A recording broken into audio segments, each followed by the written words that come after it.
Hello everyone, today I will show you a complete Spotify tutorial, everything you need to know, part 1. First of all, download the Spotify app on your phone, tablet or computer. The interface is clean and simple, with home, search and your library tabs. Home shows personalized recommendations. Search lets you find any song or artist instantly, and your library stores your saved playlist and like songs. That is your quick setup. Next, we will dive into building playlists and discovering music.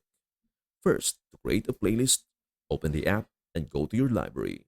Tap the plus sign and create playlist. Then enter a name and confirm. To add songs, search for a song. Tap the three dot menu next to it and select Add to Playlist. Then choose your playlist. To like a song, just tap the plus icon next to any track while it is playing or in a list.